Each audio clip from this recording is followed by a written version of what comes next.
There's a particular kind of quiet that settles right before a family decides to do something they can't take back. It isn't dramatic.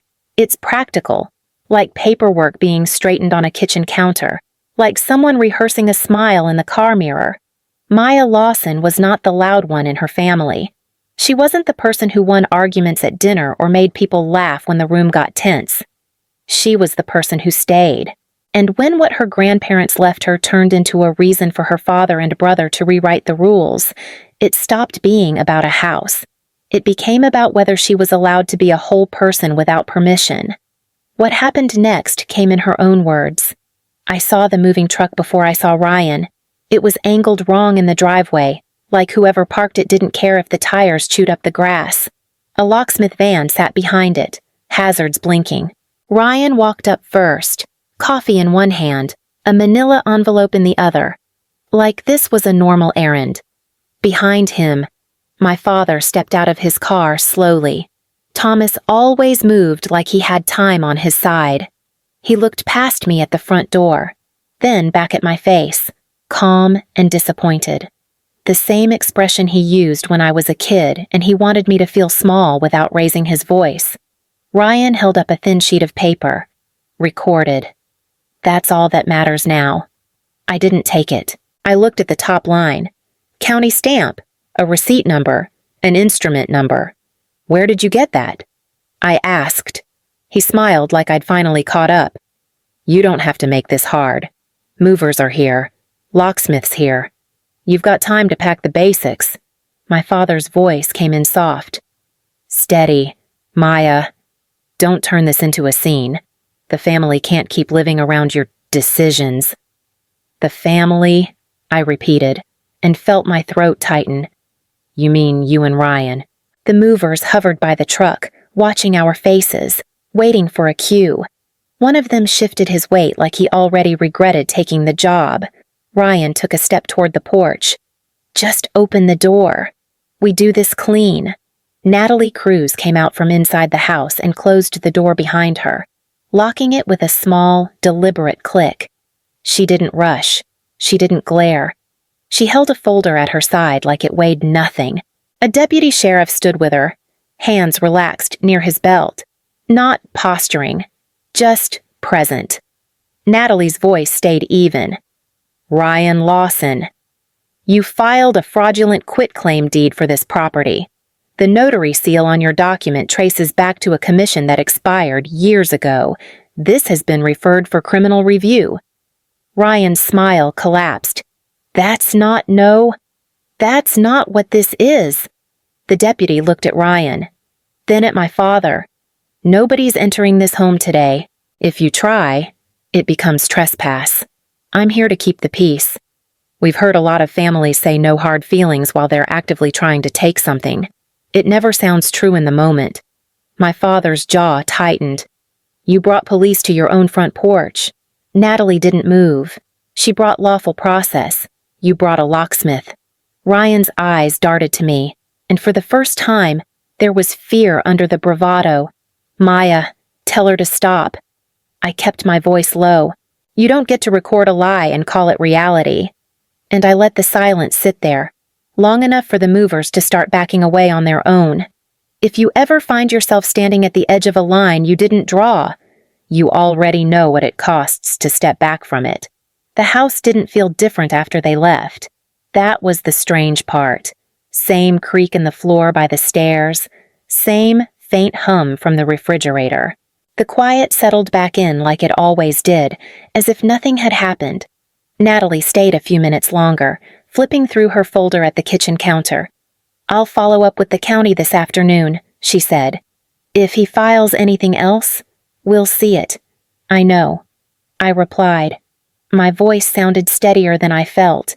The deputy nodded once before stepping outside. The door closed. Natalie gave me a look that wasn't sympathy and wasn't approval either. Just acknowledgement. You did the right thing, she said, then paused. Or at least the careful thing. After she left, I sat at the table and let my hands rest flat on the wood. I'd spent years sitting at other people's tables, waiting for instructions, hospital cafeterias, waiting rooms, my grandparents' kitchen. Late at night, when my grandmother couldn't sleep and wanted tea she'd forget to drink. "You don't have to stay," she used to tell me. "Your life's out there." "I know," I'd say, already reaching for the kettle. Ryan never stayed. He showed up when there were pictures to take. Holidays, birthdays, anything that could be framed as a moment.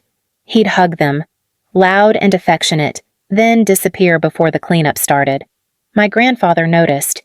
He didn't comment much, but sometimes he'd look at me over the rim of his coffee mug and say, "You're still here." When the will was read, Ryan leaned back in his chair, arms crossed, smiling like it was a formality. My father sat straight, hands folded, eyes on the attorney. The attorney cleared his throat. "The entirety of the estate is to pass to Maya Lawson."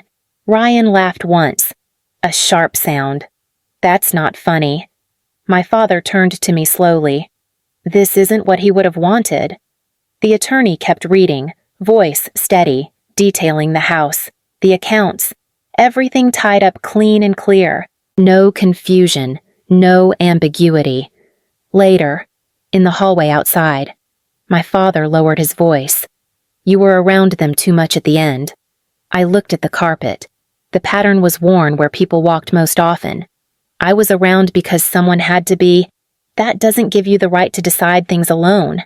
I didn't answer. I never had, not back then. That was the role I knew. Stay, handle it, absorb the discomfort so no one else had to.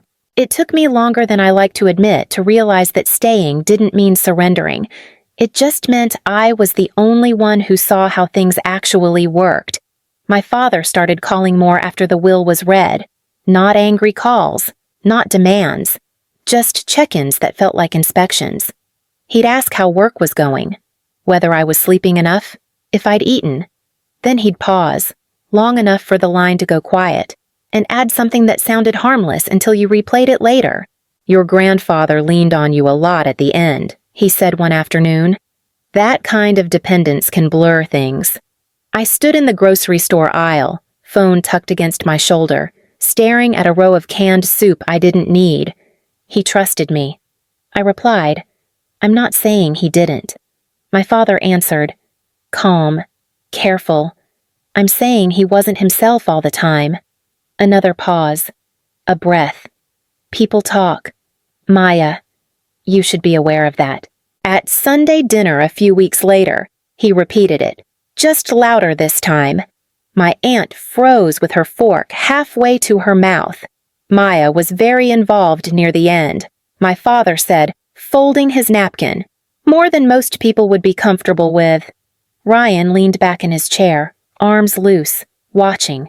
He didn't jump in. He didn't need to.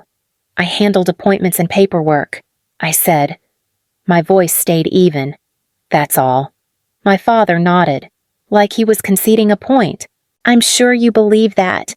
After dinner, my aunt pulled me aside by the sink. Her voice dropped.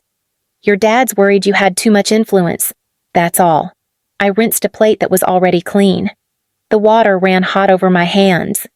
A week later, a cousin texted, just checking in, heard things were complicated, nothing specific, nothing I could respond to without sounding defensive. That was when I started saving everything, voicemails, texts, dates, times. Not because I planned to use them, because I needed to know I wasn't imagining the shift. My father called again the night Ryan lost another job. "This is getting messy," he said. "You could make things easier." For who? I asked. For everyone. The word hung there, heavy and vague. "I'm not stopping anyone from living their life." I told him, "You're holding everything." He replied, "That comes with responsibility." There it was. Not an accusation.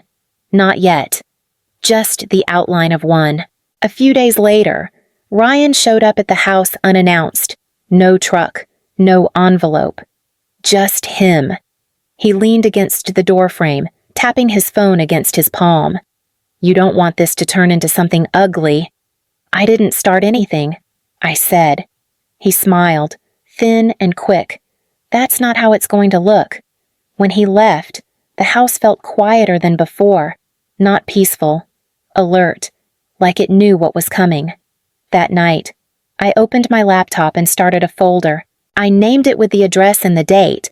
Then I added everything I had. Not because I wanted a fight, because my father had already begun one without saying the words out loud. Natalie's office smelled like old coffee and lemon wipes. She slid a yellow pad toward me and rested a pen across the top. "Before we talk structure," she said, "tell me what you want this to look like when it's quiet again." "Quiet how?" I asked. "The kind where no one can knock and scare you." I nodded. "That." She leaned back. "Probate's closed.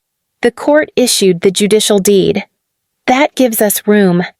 I told her I wasn't moving into the house yet. Not because I didn't want it. Because I didn't want to trigger anything. Natalie didn't interrupt. She waited, pen tapping once, then stopped. "We can place the property into an irrevocable trust," she said. "Then have the trust own a limited liability company. The company holds title. You serve as trustee. So my name disappears. From the quick searches," she said. "Not from the record. Anyone patient enough will find it. Anyone impatient will misread it." I thought of Ryan, of my father's pauses, the way both of them liked shortcuts. "How long?" I asked. Natalie smiled. "Longer than most people want to wait. We worked through it line by line. Trust language, transfer documents, the company name. I chose one my grandfather used to scribble on envelopes when he was paying bills, a string of letters and numbers that meant nothing to anyone else. Natalie paused when we got to taxes. "Evanston isn't cheap. Property tax alone is serious. I can handle it," I said. "The trust can." She glanced up. "Vacant properties attract attention." "I know." When it was done, she stacked the papers neatly. "You don't owe anyone an explanation." Outside, I called my father, not to tell him, just to hear his voice. "Everything okay?" he asked. "Yes." A beat. "You sound busy." "I am." "Don't lock yourself away," he said. "People notice when things change. I'm not hiding." He exhaled, slow. "We'll talk soon." A week later, Ryan texted a screenshot, a property site. The owner line showed the company name. "That's new." He wrote. I set the phone down and didn't reply. At the house, I walked room to room, checking windows, listening. Nothing felt different. That was the point. Ownership didn't have to announce itself. It just had to hold. Ryan stopped calling after that. No jokes, no half-hearted apologies. Just silence that felt busy, like he was moving pieces somewhere I couldn't see. I heard about the lenders from a number I didn't recognize. The voicemail was clipped, professional, wrong in a way that made my shoulders tense. "Ms. Lawson, this is regarding an asset connected to your family. Please return the call." I forwarded it to Natalie. She called back within the hour. "He's shopping paper," she said. "Not ownership. Something recorded. Something fast. Can he do that?" I asked. "He can file something," she replied. "The recorder records. They don't verify. That's the gap." A few days later, Ryan showed up at my apartment. No warning. He leaned against the hallway wall like he owned the place, jacket still on, phone buzzing in his hand.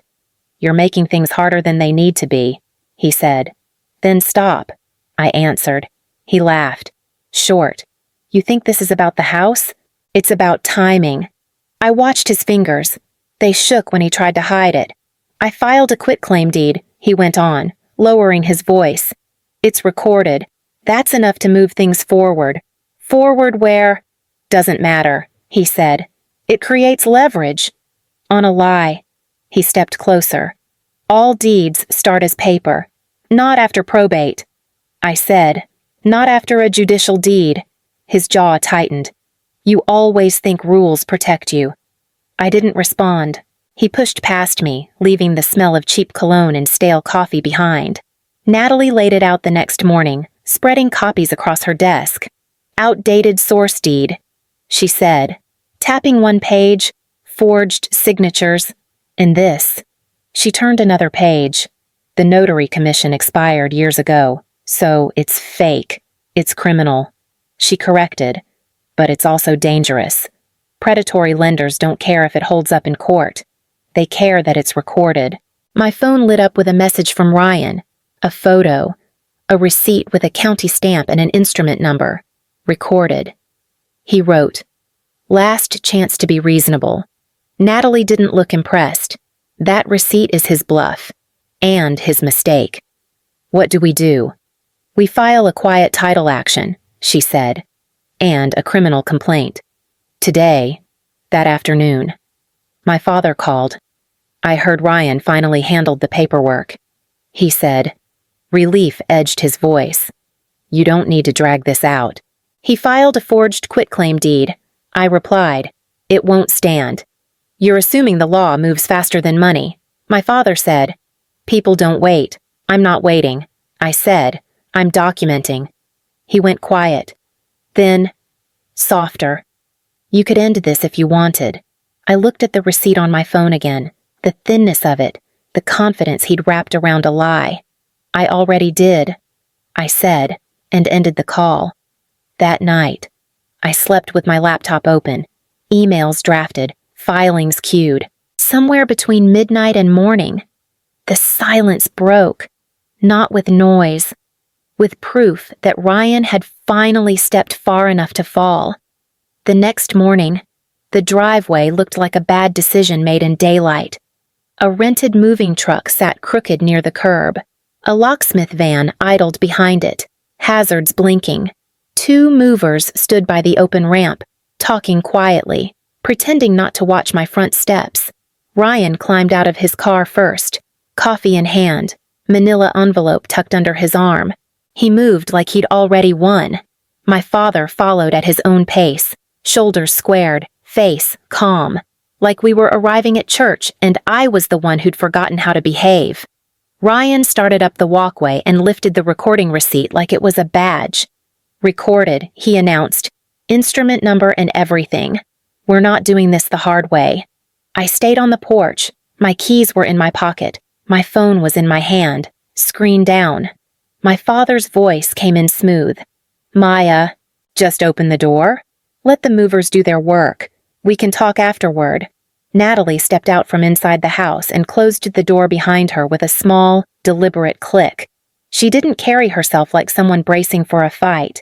She looked like someone arriving for a meeting. A deputy sheriff stood a step behind her, hands relaxed near his belt, not crowding anyone. His uniform was clean, his expression neutral, the kind of face that didn't rise to bait. Ryan slowed. His smile faltered when his eyes landed on the deputy. Natalie held up a folder. "Ryan Lawson, you filed a quitclaim deed that does not convey title to this property." Ryan scoffed. "It's recorded." "That means it's real." "Recorded means the county accepted a document for indexing," Natalie replied. "It does not mean the document is valid." My father lifted his chin. "You're making this bigger than it needs to be." Natalie turned slightly, acknowledging him without yielding. "Your daughter filed a quiet title action this morning. She also submitted a criminal complaint for forgery and identity theft related to the deed filing." Ryan's face tightened. "Identity theft. That's ridiculous." Natalie opened the folder and slid one page forward, holding it at chest height so he could see it without touching it. "The notary acknowledgement on your deed lists a commission number assigned to a notary public whose commission expired years ago." Natalie continued. "The seal impression does not match the state registry. That is not a technical mistake. That is a falsified notarization." Ryan's coffee hand wobbled. He steadied it against his thigh like that would steady him. The deputy took one step forward. Calm, voice even. "Nobody's entering this home today. I'm here to keep the peace. If you attempt to force entry, it becomes trespass. If you direct someone else to force entry, it still becomes trespass." One of the movers glanced at the other and quietly started walking back toward the truck. Ryan's eyes snapped to me. "Tell her to stop. This is family." My throat felt tight, but my voice stayed low. Family doesn't file wild deeds and bring a locksmith. My father's mouth pressed into a line. You brought law enforcement to your own front porch. I brought process, I answered. You brought pressure. He stepped closer, stopping at the bottom step like the porch was a boundary he still believed he could cross if he wanted to. You're acting like a stranger, he said. After everything I've done. Natalie didn't interrupt. The deputy didn't move. Ryan's jaw worked like he was chewing on panic. I let a beat pass before I spoke again. You taught me responsibility meant cleaning up Ryan's messes, covering for him, paying for time I didn't get back. I did that for years. My father's eyes narrowed. That's not what this is. It is, I replied. You just called it something prettier. Ryan lifted the receipt again. Weaker now. This can still be simple. You walk away. I'll handle the loan. I'll pay it back. Then we'll fix the paperwork later. Natalie's voice stayed flat. You do not have lawful authority to encumber this property. Any attempt to use that recording receipt to obtain funds may add additional charges. Ryan swallowed hard. His gaze flicked toward the movers, then the locksmith, then back to the deputy, as if searching for a version of this that ended differently. The deputy nodded once toward the vehicles. Time to clear the driveway. Ryan didn't argue. He didn't threaten. He just stood there for a second too long, then turned away like leaving first could make it feel less like losing. My father lingered. He looked at me, and for the first time his calm slipped, just enough to show something raw underneath. Not regret, more like disbelief that the door had finally shut on him. You didn't have to do this, he murmured. I kept my eyes on his. I didn't have to keep letting you. The letter arrived 3 days later. Thick paper, heavier than it needed to be. My name was centered at the top, typed clean, no mistakes. My father's attorney didn't rush things. He wanted the envelope to feel official in my hands. Natalie read it with one eyebrow slightly raised. Undue influence, she said, tapping the page once. Emotional distress. Demand for $160,000. Joint ownership. Monthly support. I sat across from her, fingers hooked around a mug that had gone cold. He's asking me to pay him for losing control. He's asking you to doubt yourself. Natalie replied. Different thing. My phone buzzed before she finished the sentence. A message from my aunt. Hope you're okay. Your dad's worried. Another from a cousin I hadn't spoken to in years.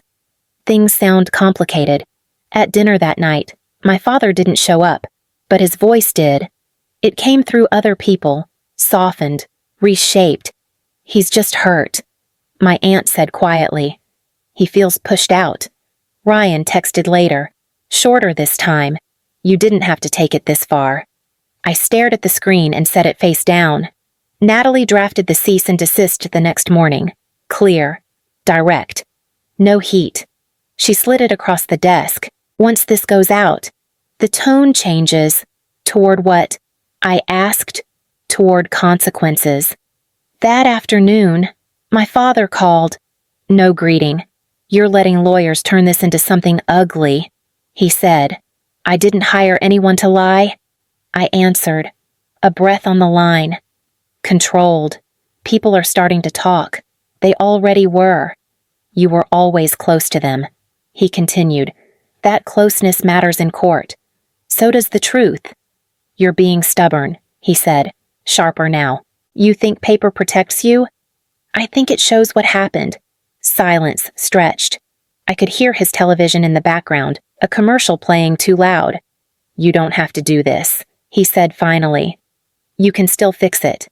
Natalie lifted a hand, palm down, a small reminder to breathe. I'm not fixing anything, I said. I'm responding. The cease and desist went out before sunset. That night, messages kept coming. Some careful, some clumsy. One cousin wrote, I don't know who to believe. I didn't answer. I opened the folder on my laptop instead. Court filings, the trust, the deed, the receipt Ryan had waived like a promise. I added the letter from my father's attorney, Scanned clean and flat. Outside, the house stayed quiet. No trucks, no footsteps. Just the low hum of the refrigerator and the sound of me deciding not to disappear again. I didn't send everything at once. That was the first decision. Natalie watched me sort the files on my laptop, dragging some into a new folder, leaving others behind. "You don't need the whole archive," she said. "Just the parts that stand on their own." "I know," I replied. "I'm not trying to convince everyone." "Good," she said. "You only need a few people to stop repeating the story." I chose carefully. The probate order, the trust documents, the filing receipt Ryan had waved around, the notary registry showing the expired commission, the demand letter asking for $160,000, no commentary, no framing, just dates, signatures, plain facts. Before I sent anything, I called my aunt. She answered on the second ring. "I was hoping you'd call." "I'm sending you something," I told her. "You don't have to respond. Just read it." A pause. "Your dad's been very upset." "I know." Another pause. Longer this time. "Send it." I sent the same folder to 3 other relatives. Not a group message. Separate emails. Short note at the top. "This is the record. I won't argue about it." Then I closed my laptop. The first reply came before dinner. "My aunt again." "Oh," she wrote. Just that. One word. An hour later, my cousin followed up. "I didn't know about the deed. This is different than what we were told." Ryan's name popped up on my phone, then disappeared. A missed call. Then another. I didn't answer. The next morning, Natalie forwarded an email from a compliance officer at Ryan's firm. Neutral tone. Formal language. They were initiating an internal review. "Did you contact them?" Natalie asked. "No," I said. "They must have seen the filing." She nodded. Recorded documents have a way of traveling. "My father called that afternoon." His voice sounded smaller, like it had lost the room it was used to filling. "You sent private matters to the family," he said. "I sent documents." I answered. "They're public records. You embarrassed your brother." He embarrassed himself. Silence. Then, quieter. "They're asking questions. They should." He exhaled hard. "You wanted this." I wanted it to stop. He didn't respond. The line went dead without a goodbye. 2 days later, Ryan's firm removed his profile from their website. A week after that, Natalie called with an update. "His license has been suspended pending investigation," she said. "Forgery charges are moving forward."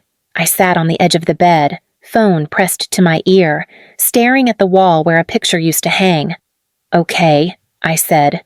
"That's all you have to say," Natalie replied. That night, my phone stayed quiet. No new messages, no questions. Just the low buzz of the house settling and the sense that something heavy had finally been set down. The letter from my father's attorney came in a plain envelope this time. 1 page. Careful language. All pending claims withdrawn. No further contact requested. I read it once, then again. I didn't feel relief right away. Mostly I felt tired, like something that had been clenched for a long time had finally let go. That evening, I drove to the house alone. I didn't turn on many lights, just the lamp in the den. The floor still creaked in the same spots. The air smelled faintly like old wood and dust, the way it always had. I slipped my shoes off by the door without thinking. That muscle memory hadn't gone anywhere. I walked through each room slowly, not checking, just noticing. In the den, I sat in the chair my grandfather used to read in. The leather was cracked along the arms. I rested my hands there and let them stay. I kept it safe. I said out loud, then stopped. I didn't need to say anything else. My phone buzzed once. A message from Natalie. "All quiet on our end tonight." I typed back. "Thank you." That was enough. I thought about my father, about Ryan, about how much energy I'd spent trying to stay reasonable, stay calm, stay useful. How often staying had been confused with agreeing. I stood up, turned off the lamp, and locked the front door. The sound was solid, final, but not harsh. Back in my car, I sat for a moment before starting the engine. My reflection in the windshield looked the same. Tired, older, maybe, but steadier. Maya Lawson wasn't the one who stayed quiet anymore. She was the one who stayed clear. And if this story sounds familiar, if you recognize the shape of it, you already know why it mattered to tell it.